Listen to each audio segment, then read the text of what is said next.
ভবিষ্যতের ব্যাপারে শয়তান চায় আল্লাহর সাথে যে আপনার সাক্ষাৎ হবে এটা নিয়ে যেন চিন্তা না করেন, বরং সে চায় আপনার বন্ধুদের সাথে সাক্ষাৎ নিয়ে যেন আপনি চিন্তামগ্ন থাকেন, বা ছুটির দিনে কোথাও একত্রিত হওয়া নিয়ে, ভালো কোনো সময় নিয়ে, এই শুক্রবারে আমরা কি করব, পরের ছুটির দিনে কি করব, ভবিষ্যতের ব্যাপারে সে চায় নিকট ভবিষ্যৎ নিয়ে যেন চিন্তা করেন আর দীর্ঘমেয়াদী ভবিষ্যতের কথা যেন ভুলে যান। অনেকের কাছে দীর্ঘমেয়াদী চিন্তাটা এরকম যে আমি তো দীর্ঘমেয়াদী চিন্তা করছি, আমি চিন্তা করছি কিভাবে একটি বাড়ির মালিক হওয়া যায়, অথবা চিন্তা করছি কোন শহরে বসতি করব, বা আমি ভবিষ্যৎ শিক্ষা নিয়ে চিন্তা করছি।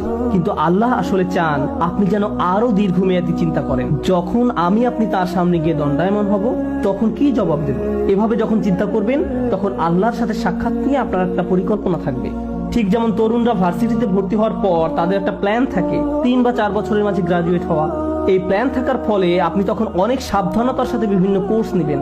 এই সেমিস্টারে কোনটা কোনটা নেবেন, পরের সেমিস্টারে কোনটা কোনটা নেবেন, এখন আপনার কাছে কত ক্রেডিট আছে, কোন কোন কোর্সগুলো ঢিলে ঢালা ভাবে করলেও হবে, এই সকল ব্যাপারে আপনার সুচিন্তিত একটি পরিকল্পনা থাকে। যদি পিছিয়ে পড়েন তাহলে অতিরিক্ত কাজ করে তা পুষিয়ে নিতে হবে। কিন্তু যদি আপনার কোনো লক্ষ্য না থাকে, যারা ভার্সিটিতে যায় কিন্তু কবে গ্রাজুয়েট হবে এই ব্যাপারে কোনো মাথা ব্যথা নেই, 10 বছর যাবত ভার্সিটিতে পড়ে আছে, তোমার মেজর কোন বিষয় আমি এখনো ভাবছি, তোমার চুল পেকে গেছে আর এখনো মেজর সাবজেক্ট নিয়ে চিন্তা করছো, এরকম উদ্দেশ্যহীন মানুষও রয়েছে। শয়তান মানুষের এমন উদ্দেশ্যহীন জীবনই পছন্দ করে। সে চায় আপনি যেন উদ্দেশ্যহীন জীবন যাপন করেন। আর যে লক্ষ্যটি আল্লাহ আমাদের সামনে ঠিক করে রেখেছেন তা হলো তার সাথে সাক্ষাৎ। যদি এই লক্ষ্যটি আপনার সামনে থাকে তাহলে জীবনে যে কোনো সিদ্ধান্ত নেওয়ার সময় আপনি চিন্তা করবেন, যখন আমি আল্লাহর সাথে সাক্ষাৎ করব, পরবর্তী সিদ্ধান্তটি নেওয়ার পূর্বে আমাকে আল্লাহর জিজ্ঞাসাকে, আল্লাহর সাক্ষাৎকে সবসময় বিবেচনায় রাখতে হবে। কিন্তু শয়তান যদি এই লক্ষ্যটি দূর করে দিতে পারে তাহলে আমার মাথায় এই চিন্তাটি আসেও না, আমরা তখন যা ইচ্ছা তাই করি। আল্লাহর চিন্তা আমাদের মাথা থেকে দূর হয়ে গেছে, কারণ শয়তান আপনার সামনে একটি আবরণ তৈরি করে দিয়েছে। ফলে আপনি আপনার সামনের অবশ্যম্ভাবী গন্তব্যের ব্যাপারে অন্ধ হয়ে পড়েছেন। শয়তান চায় আপনি যেন ভবিষ্যৎ নিয়ে উদ্বিগ্ন থাকেন, সার্বক্ষণিক উদ্বেগ যেন আপনাকে তাড়া করে ফিরে। আমার ছেলে কি করবে, সে কি অবাধ্য হয়ে পড়বে, আমার মেয়ে কি করবে, আমার স্বামী কি করবে, আমার স্ত্রী কি করবে। আপনি এভাবে অন্যদের নিয়ে সবসময় উদ্বিগ্ন থাকেন, তারা কি করবে, যেন তাদের দায়িত্ব আপনার উপর বা আপনি তাদের নিয়ন্ত্রণ করেন। আমরা নিজেদেরকে ভালোভাবে নিয়ন্ত্রণ করতে পারি না, অথচ মনে করি যেন আশপাশের সবকিছু আমরা নিয়ন্ত্রণ করতে পারবো, তাদের ভবিষ্যৎ কি হবে তাও নিয়ন্ত্রণ করতে পারবো। আপনি এমন অনেক মায়ের সন্ধান পাবেন দুশ্চিন্তা একেবারে মরে যাচ্ছেন যে আমার মেয়ের কেন বাচ্চা হচ্ছে না, তার কখন বাচ্চা হবে, তার কখন বাচ্চা হবে। সে তাকে ফোন করে এভাবে, আল্লাহ চায় তোমার জন্য একটি বাচ্চা হয়। আল্লাহ তার জন্য সন্তান চায় না, আপনি চাচ্ছেন। আমি জানি না আপনি আল্লাহর কাছ থেকে কোনো ইমেল পেয়েছেন কিনা যে তাকে এভাবে বলছেন। এভাবে চরম আকাঙ্ক্ষিত পার্থিব জিনিসটি আপনার অন্তরে সবসময় জায়গা দখল করে রাখে। ফলে ভবিষ্যতের চিন্তা বলতে শুধু এটাই বুঝেন, আমার অমুক জিনিসটি নেই, আমার তো এটা নেই, আমার এটার জন্য অপেক্ষা করছি, আমি জানি না কেন এটা পাচ্ছি না। জিনিসটি পাওয়ার জন্য এভাবে আপনি সম্পূর্ণ আচ্ছন্ন হয়ে পড়েন, পুরোপুরি ব্যাকুল হয়ে পড়েন। শয়তান চায় এভাবে সম্পূর্ণভাবে যেন আপনি আচ্ছন্ন হয়ে পড়েন। কারণ যদি এমনটা করেন, প্রথমত আল্লাহ আপনাকে যা দিয়েছেন তাতে সুখী থাকবেন না, দ্বিতীয়ত সহজেই ভুলে যাবেন যে যিনি সবকিছু নিয়ন্ত্রক তিনি হলেন আল্লাহ। আমি আসলে আমার সন্তানদের নিয়ন্ত্রণ করি না। একটি নির্দিষ্ট বয়সে পৌঁছানোর পর তারা যা কিছু করে তা তাদের এবং আল্লাহর মাঝে। সর্বোচ্চ আমি যা করতে পারি তা হলো উপদেশ দেয়া, তাদের সিদ্ধান্ত একান্তই তাদের। যদি আমাদের রাসূলুল্লাহ সাল্লাল্লাহু আলাইহি সাল্লাম তার নিজ কন্যা ফাতেমার দিকে ফিরে বলতে পারেন, হে মুহাম্মাদের মেয়ে ফাতিমা, আল্লাহকে ভয় করো, আমি তোমাকে আল্লাহ তাআলার পাকড়াও হতে রক্ষা করতে পারবো না, তোমাকে সাহায্য করার মতো কোনো সামর্থ্য আমার থাকবে না, তিনি এটাই তার নিজের মেয়েকে বলেছেন, তাহলে আমরা কিভাবে মনে করি যে আমরা অন্যদের নিয়ন্ত্রণ করতে পারবো? এমনকি আমাদের পরিবারের মধ্যেও শয়তান চায় আমরা যেন মনে করি আমরা হলাম নিয়ন্ত্রক।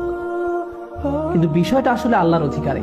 সে আমাদের মনকে এভাবে সম্পূর্ণ আচ্ছন্ন করে ফেলে। আর অবশ্যই মানুষকে নিয়ন্ত্রণ করতে গেলে হিতে বিপরীত হয়। মানুষকে নিয়ন্ত্রণ করা যায় না, আসলেই যায় না, আসলেই যায় না। আর যখন নিয়ন্ত্রণ করতে গিয়ে ব্যর্থ হন তখন আরো বেশি উদ্বিগ্ন হয়ে পড়েন, আপনি ক্রমাগত নেতিবাচক হয়ে পড়েন। আর আপনি যখন সম্পূর্ণ নেতিবাচক হয়ে পড়েন তখন আপনার পক্ষে কৃতজ্ঞ হওয়া অসম্ভব হয়ে পড়ে। খেয়াল করে দেখুন আয়াতটি কিভাবে শেষ হয়েছে। আপনি তাদের অধিকাংশকেই কৃতজ্ঞ পাবেন না, তারা সবসময় নেতিবাচক চিন্তা করবে।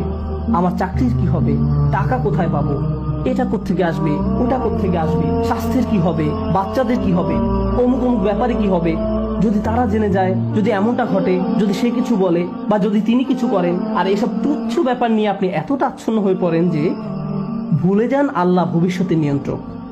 আপনি আমি এর নিয়ন্ত্রক নই। আমরা যে একটি ভালো দিন অতিক্রম করি এটা এই জন্য নয় যে আমরা খুব ভালোভাবে প্ল্যান করে দিনটি কাটিয়েছি, বা আমরা এটা অর্জন করেছি বা দিনটাকে নিয়ন্ত্রণ করে কাটিয়েছি, একমাত্র আল্লাহর কাছ থেকেই প্রশান্তি আসে।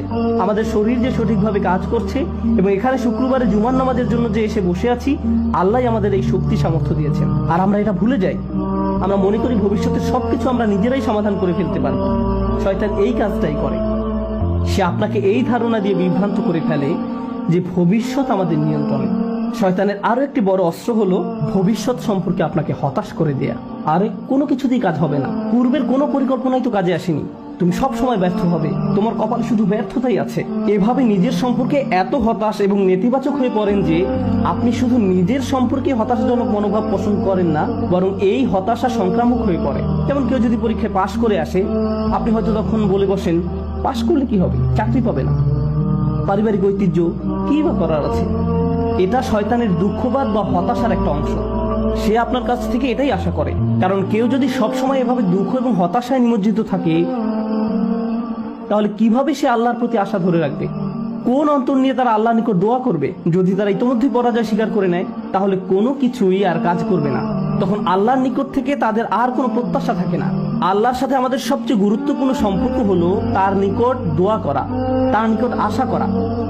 আর আপনি নিজেই কিনা এই সম্পর্কটা কেটে দিলেন, আশাহীন হয়ে গেলেন। শয়তানের সংজ্ঞাই হলো সে আশাহীন, হতাশ, আর সে চায় আপনিও তার মতো আশাহীন হয়ে পড়েন।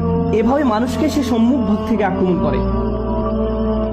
মানুষ জীবনে বিভিন্ন লক্ষ্যবানে ছুটে চলবে, এটাই স্বাভাবিক। আর এই ক্ষেত্রেও